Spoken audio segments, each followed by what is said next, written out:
Ebusia high smart Ghana update so. Ora Mensa Thompson executive director Edema Asepa. Na wakasa afa na nada kwakufa the Ghana in president ho. Na watch say na nada kwakufa the kwan afa so na wo bu man wone ne manfo bu man ne de. Say ya hwe ade be kyan ye beda ye betie ni no. Na manfo gina Ghana kwan na da ye omsemo mampanyini aton Ghana e de amaye tie ne yaba ye baba ye de ye pe e wo man nim. Na wo se de ntia wakasa no watch say so wo hwe Ghana ejapade e Ghana wo esonsombo electricity ho ahwan ne ade a ni nyina mampanyi aton waton wa afa de kodu ejapade so no so nko se ba beton e na ejomo ye na no de ese e konkon wo ese da ho ese e fra to ne sa ne ma no eti se Ghana ya me fe na esi from dia ade be chi na ade pa ye Ghana de nyina mampanyi ni beton ama na so Ghana man ni nyina eso yenko de nkotie owura Bernard Mraye ba na ya bonkomo se o mampanyi beso de be ka na asema onko tebi nkodi ne kuro makonya. Nobody will come and nobody will come and ask you. Somewhat at with the open way. Yes. Will be unfound. Yes, nobody talks about him. Him try to be a quatrachi. Oh, it's too precious time. Said the all year because I did all year no call for me or then call for the 2 or more. But you are president of the country. And civil society organizations have an utmost responsibility to hold you accountable for the people, on behalf of the people. You see, Commander, the greatest fear I have with President Akufo-Addo is say, when she ya, that we better sorry, na Ghana, obi jina puna say ya ton man na mano. It's my biggest fear. You see. And no, but we're not quite extreme. No, Commander, I'm not going to. Commander, this is not reality. No, Commander, you see, you can't say people don't understand. Here, Odifri baby, first, they started with your friend is saying, yeah, electricity company of Ghana. Oh, no, I'm chair, no more Tom. Omunya ton ya na so omu jiji am first. Omu ton assemble ahun omu jiji. Se sikom jiji nyom de dwane ye. E kire je se omu akasa sa tam ECG Ghana band no court. E pe judgment debt no ho asem ye kan wie ye. Wow. Omu wie ye e nom de call ye port. Nom ko fa GC net omu jiji e throw ye port for over 15-20 years. Nom ko fa Unipass buy. Unipass no say omu anko for or Safomafo is behind Unipass. And no matter import na momo. Omu free on no buy airport, Ghana Airport Company, say, or maton a Turkish company. Omaton, I'm a Turkish company. Omu ye, omu free ho, and no buy, your friend is saying, Japa. Because waton ECG. Waton, your friend is saying, airport, what town port, or ship port. It is say no, yeah, all your hodie, and then hodie Gabi as a son in a hodie, hodie is almost a son in a. In fact, and I have documents. Really? I have documents on 5% oil blocker held for the Akufo-Addo family. I have documents. I can show you the documents right now. The documents are in my car. Yes.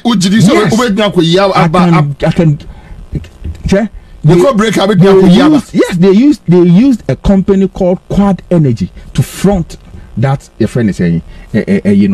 Quad Energy was incorporated just a week before the AGM petroleum agreement on the core, review agreement. A week, the company was formed a week before that. That 5% is for President Akufo-Addo's family. You see, and at the right time, we put those issues out. Into oil hawker domaton. So they've sold our oil blocks to them. Yen ship port domaton, yen airport domaton, your friend is saying ECG, energy sector domaton. And as I say, oh man, a good day now. In fact, okay, Japan agreement no call Parliament first now. Or say, even minerals are yen discover Ghana and your canton. Minerals that will be discovered in future, ya ton. Enti yakase that we ever done sorry no man no maton. People, Commander, it is not far from the truth. It is not far from the truth. That we ever done sorry na Ghana ni a ton. Because idea say because all the big valuable assets or mining, you know, omaton.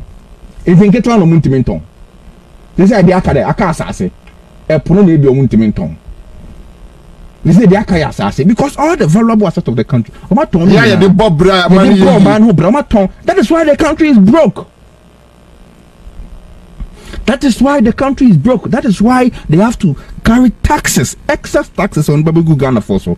Because money ni she. Ebusu yansa na jaba ko tie mu chiremu di abanti yenso yetia de di wono aye ko hwehwemre na eje yeto aso. Idi di adwa e champoma. Na eje. Meni aba. Ya na mafe anke ko siprat. Se kwa me ya asamo. Na minim se ai electricity company ya ton. Brand si ya ton. Ya ton ma hwan. Ya ton mo fufuro. Obi hwan. Ene am se do enu ti na yedum so na na. Ya ton ma hwan. Minti bi kire dia ne se ewi e ko hwe. En sha kom ama otrempo. I hate people who have information but misuse the delivery of the information. Okay. So what I say? All information or send a message across. As a person one for no or group, but if you are affiliated to an opposition party, you tell us. So media on behalf of this political party nti kasam na yetumi so Kenya obekan in favor of the party. Yen nyina say Electricity Company of Ghana anka omo ton omo anya anton me baba cheche nsem kakrapa ka omo ton omo anya anton and the PDS bi ba esa wokaya PDS nsem ya omo terminate contract based on say enema bi ankoye ti anka ye ton ba me no ka say de edaso ye Ghana Electricity Company. Hello. Nti ye okasi aton ama hwan. Okay. Atonton na sem no ya na ye ka no ya de bone ensesa nke so so what I say oman ya japade anka na oman no ye hweso na atitso re because me kai ni esusu na ye ta story be about Black Star Line ye Ghana ye shape ananka enne kwama no ne ba ne ade eno emre bi kwesiko ko mre so ho ba bi home ni twae ye toma nkofo on ye tonton ye japade ansa anka nye but obi su bekase sometimes Ghana for na bi su wa agreboni bi se ya ban de a ye nye ne yie e so obadwuma 4 o'clock I say 8 o'clock obe se fia am na bo 10 afi no obadwuma na obadwuma 10 o'clock no so wasan aye kokoasa 34 ho de fechire na bo 11 no the 1 hour pay adwuma bo 12 for say ko break so kwa I say 2 asa kwatena ho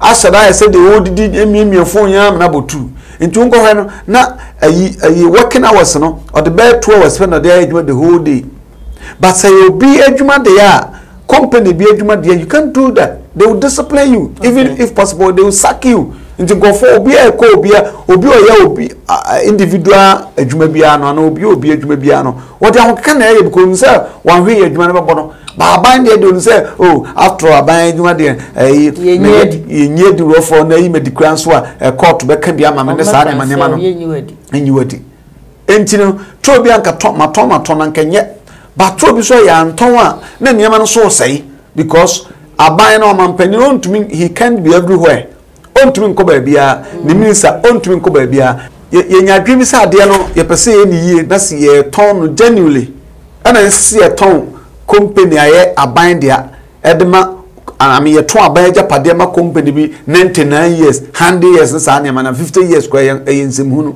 also ato amani pana bi be 10 years 20 years after 20 years on the service and so you know renew so what I say be more effective services on top is like rent bibi sa na say ye turn outright say to turn you say turn 99 years na 99 years nipa o sabre e nipa do say na 99 years ma no motiase so what I dey say it akato to no nye ba so so nya kwan na betena ho na opeso nkofo gi wasem dia state the fact can operate nipa Accra Sports Stadium you see here sanke de share company business om na hwe yi a anka ho be neat ya fan show bin se ku formula so mu si 2006-7 hoba bi esi stadium ni wie no edu me ogu ho mo kankan no nansi an na sports minister ye na di asiama o masakwa renovation ba na kodo ho tantantan kekos mia me ko ho ye ko ye program ho actors ye ko ho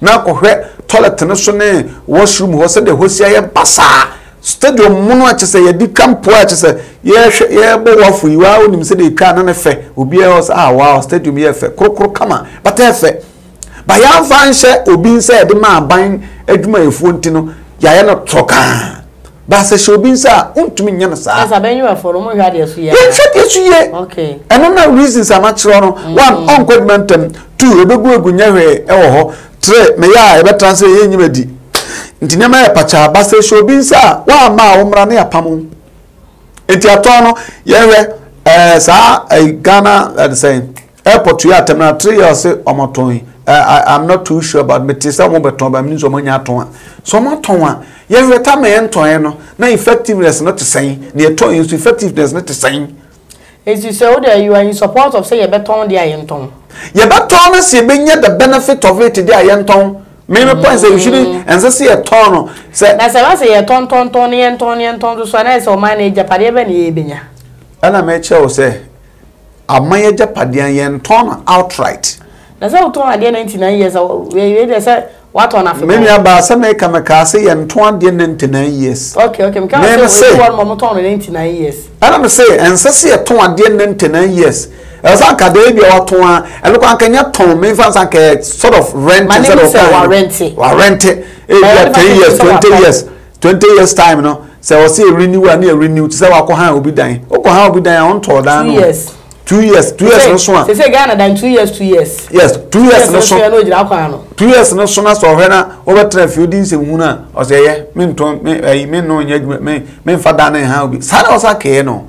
So that we have the effectiveness or sense yen so ye mpese beton dia ye timamufo na nkasa na adwenbone so ase e masa aban de ntegu enya hwe obi kura ho no a aban generator kotumita nkosini fie na o yusu and so do mrebia ebia na yama light for us and ketumi ema machine one ye type ade ye nya ndi yan kasa so you need attitudinal change see person o man ye nton ye japade ade a ede em me aton because effectiveness nkoye to sell electricity ye nim say mrebi no na nkoye service na asa to apekakra so at asentina aban ko menye sure say Akufo-Addo as president o ko ni fie do wotwe sabri o ton Ghana japade na o de ayede biem ebi odigu ni ma ho ne mabai obo obrefri titine wanya japade angunu ma afi na obetena Ghana kunyo so beton Ghana japade da bobra you know asembi wa ye kai sabe yan faadwe kakranto ho hwe obi a wadi mfie aduo son sinya ya wo ko mfie aduo wotwe wan wiade a onso ata ban mu pen nya sa afi kwa no aba ban do asa afi no ye mampani die ba tia ban mu wan wia ban japade amfa amanema wo ba sisu mampani na wo pedi mpapa ya to abokokora na ja wodi ni nkokora bo ho no sa be no beto oman japade just because so tom na busuafo ene yan sa anton hwe ade na ya na eton a ese ya ton ma busuafo na no so ya de bone e chan de me kan ha me ya na ka prefer se Ghana for indigenous Ghanaians business na kama bom na kama tade no ba akọ business women na ye hu sa ade no ye to na ka Ghana he ya ko to ma Lebanese ni a otum da wi a sika bia tase bi obenya wade kodukrum so atase ba he mpeni fo mo to adom nka nchiro bia kude no mo akọhye coffee shop mo coffee na se de sanha na ye de amoba akofo instead aka biem na wa qualify fa no ena ya na me what problem with the back sankenya sapa de amede aka support eton no ye ton ti se bia ankal electricity na ke ye ton de Ghana for ya ton Ghana for bia come ho bom inform muska no omo render service no Ghana for bo saka bibia be ko wa no because okwa abruchem ni adade nya nyo ebiri ho no mu a amaton amankofo omo so operate se be ya adwan betumi akoso nya Ghana anko na eton ade ba ade ton de na de ba ene mfa so be na de ba no ha be so na de ba ha abro ya ranch ene ka say mu ode ba wie no ka sense ma wo kan wo ho evidence a wo be sa ade ba ai me kwa me mabie kan ko tia na me ka jana nso en kwase antam anka wo bai so nu say you know that was a topic we were going to discuss okay nti wo kona nka ukura record no wo evidence na ka nie bobi ehwe be evidence ndie na metumi a kire de ye yire wa na hwere asama na kwhye kokomba bi ko twotwo bibi be kire evidence na ye ende wo ba me kura na tese na tese kura evidence so de me ka say sa ekuofobia beba asa Ghana ho donso sulia o pradenda kotono nyonko na so na no nya kwa didi ho ya na nye oman ho dodo na they belong to political parties bi na say o kabi manwa na efa onwe na ache ya ban kro no ba power na sa ban kro na ye ya bo se sulia ye pia na kwhye ba bi no so etafe bo se obi anaka emri bi atwam no o ba se we nya na no ho se so chen nko na no ho afo se twon na o si ho na o so a o kodi na tiro de o na asim futu bi a o da kakra untumi ntua so a de nti one will say resa sabi onye no nturo dom na sa nyama etibe de so mo se mo atiku na kan na hodo na o be kasam na kasam a Ghana fo bi no tse yen mo ya adwene mu do no yibu sasam na wo ka no you have the fact me I will not sit here and condone evil activities sa de ne nyekram so asomasi ne kan hinti no ana say ade ne nso am so asomasi na akanti enye I won't do that sasam ne ba na no kura ye beka sa du so ya ayi na nse de ho dem CC kakra say you do so amoma ehu na ye ba so ye de on top and ye de on top say nye dum so na bia mfonso na aba so a they should come and tell us something. And yes, I'm better na kukwasa na de enyedmo ha because me am kai vividly say aban bai o se wa solve electricity problem ama me akwa me kan bi some pass o my no if you buy a crop first 6 months we experience electricity outage ni sa na no and so wa solve am gidi say ampa ama ba mi so the opposition party to ka so mo so kono ye to ho it is o mo ye to ho de ade na si ya afede asaba na senso mo ba ya na mba ye de na asia en boso ayi mfie nan pe asa ya yiti ensem bebrebe e wo se kati se dum so na ne patron nsam de da be transfer hwa de mbotene masom no isa mo che ambo yan okra pa me ka kire mo no medisia am ja fam so bi dum besia se bi di adwe champo ma wakra mo ya na do comment ba ye be se hie bi